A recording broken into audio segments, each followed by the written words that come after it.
31મી ડિસેમ્બરના રોજ આયોજિત રાજકોટ ખાતેની આ પ્રેસ કોન્ફરન્સમાં ઉપસ્થિત સૌ મીડિયા મિત્રોનું સ્વાગત। છેલ્લા 2-4 દિવસ પહેલાં જૂનાગઢ જિલ્લાના વિસાવદર ખાતે અમારા જૂનાગઢ જિલ્લાના આમ આદમી પાર્ટીના પ્રમુખ હરેશભાઈ સાવલિયા ઉપર બિલકુલ ખોટી રીતે એક આરોપ પોલીસ દ્વારા મૂકવામાં આવ્યો અને ખોટી એફઆઈઆરમાં એમની ધરપકડ કરી કોર્ટમાં રજૂ કરી રિમાન્ડ માગતા કોર્ટે એમને રિમાન્ડ આપવાની ના પાડી દીધી, કેમ કે ખોટી એફઆઈઆર હતી, ખોટા આરોપો હતા, એવી કોઈ ઘટના બની નથી। અને એટલા માટે કોર્ટે જ્યારે જોયું અને કોર્ટને એવું લાગ્યું કે આ ઘટનામાં રિમાન્ડ આપવા પાત્ર નથી, તો રિમાન્ડ આપવાની ના પાડ્યા પછી ગઈકાલે રાત્રે ફરીથી હરેશભાઈ સાવલિયાની વિરુદ્ધ જેલમાં એક કાવતરું ષડયંત્ર ઊભું કરી હરેશભાઈને અન્ય કેદીઓ પાસે માર મરાવડાવી અને પછી ઉપરથી એમની જ ઉપર ફરીથી એક ખોટી એટ્રોસિટીની એફઆઈઆર ગઈકાલે દાખલ કરવામાં આવી છે। હરેશભાઈ સાવલિયા અમારા આમ આદમી પાર્ટીના જિલ્લાના પ્રમુખ તરીકે કામ કરી રહ્યા છે અને ખેડૂતો માટે લડાઈ લડી રહ્યા છે। ગુજરાતમાં જે લોકો ખેડૂતો માટે લડાઈ લડે છે એમને ભાજપ દ્વારા જેલમાં મોકલવાનું આખું આયોજન ગોઠવાયું છે। અમારા નેતા રાજુભાઈ કરપડા, પ્રવીણભાઈ રામ, રમેશભાઈ મેર સહિતના અન્ય ખેડૂત આગેવાનો આજની તારીખે પણ રાજકોટની જેલમાં છે। જે લોકો ખરેખર ક્રાઇમ કરે છે, ગુંડાગીર્દી કરે છે, મારામારી કરે છે, અસામાજિક પ્રવૃત્તિ કરે છે, એમના ઉપર એફઆઈઆર નથી થતી। આજે જ ભેસાણની અંદર ભાજપના જિલ્લા પંચાયતના ચાલુ સભ્યએ તાલુકા પંચાયતના સરકારી અધિકારીને માર્યો, જાનથી મારી નાખવાની ધમકી મારી અને ભ્રષ્ટાચાર કરેલા ખોટા બિલો ઉપર સહી કરવા માટેનું દબાણ ઊભું કર્યું।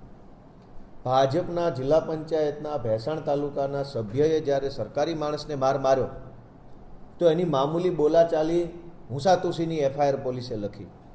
કેમ કે ભાજપના જિલ્લા પંચાયતના સભ્ય છે। ભાજપનો જિલ્લા પંચાયતનો સભ્ય જો સરકારી માણસને મારે તો પોલીસ એફઆઈઆર નહીં લખે, પણ હરેશભાઈ સાવલિયા વિસાવદર અને ભેસાણ તાલુકાના ખેડૂતો માટે અવાજ ઉઠાવે તો પોલીસે એમના વિરુદ્ધમાં છેડતી, એટ્રોસિટી આવા ગંભીર પ્રકારના આરોપોની એફઆઈઆર લખી અને એમને જેલમાં મોકલ્યા છે અને જેલની અંદર જઈને પણ એમની ઉપર નવી એફઆઈઆર કરવામાં આવી છે। આ એફઆઈઆરનો ખેલ કરવાની અંદર ગુજરાત પોલીસના કેટલાક અધિકારીઓએ કમરનો પટ્ટો ગળામાં પહેરી અને હર્ષ સંઘવીના ટોમી બની અને દલાલી કરવાનું કામ ચાલુ કર્યું છે। કેટલાક અધિકારી સારા છે, કેટલાક ટોમી બની ગયા છે। આ જે કાંઈ અધિકારીઓ ટોમી બની અને ગુજરાતની અંદર ભાજપની દલાલી કરવાનું કામ કરી રહ્યા છે એમને પણ વિનંતી છે કે રાજનીતિ ક્યારેય એકસરખી રહી નથી। આજે એમનો સમય છે, કાલે આમ આદમી પાર્ટીનો સમય આવશે। આપણે સમયને માન આપી અને સંવિધાનને માન આપી કામ કરવાનું હોય છે। આજે હું અમારા નેતા પ્રવીણભાઈ રામને રાજકોટની જેલ ખાતે મળવા ગયો હતો। મેં જ્યારે સવારમાં ફોર્મ ભર્યું તો પ્રવીણભાઈ રામના પિતાશ્રી, એમના કાકા, એમના ભાઈ અને અન્ય સગાવાલાઓ મારી સાથે હતા। કુટુંબ પરિવારના સગાઓ વત્તા એમના મિત્ર તરીકે હું આવી રીતે અમે ફોર્મ ભર્યું, એ ફોર્મ લઈ લેવામાં આવ્યું, સ્વીકારવામાં આવ્યું, અમને વેઇટિંગમાં બેસાડવામાં આવ્યા। જ્યારે વારો આવવાનું નક્કી થયું કે હવે મળવાનો વારો છે ત્યારે અધિકારીઓ આવીને મને એમ કીધું કે તમે પ્રવીણ રામને મળી શકશો નહીં, તમને મળવા નહીં દઈએ અમે। મેં પૂછ્યું કે શું નિયમ છે, શું કાયદો છે, કંઈ લખ્યું હોય તો મને તમે કહો। તો એમણે કીધું કે અમને ઉપરથી ના પાડી છે, કોઈ કાયદો નથી, બસ ઉપરથી ના પાડી છે તો અમે તમને નહીં મળવા દઈએ। મેં ખૂબ વિનંતી કરી કે મિત્ર તરીકે ન મળવા દો તો હું એડવોકેટ તરીકે એમને મળવા માગું છું, કેમ કે જેલની અંદર રહેલા દરેક કેદીને પોતાને જે વકીલ ગમે તે વકીલને પાસેથી લીગલ સલાહ લેવાનો અધિકાર છે।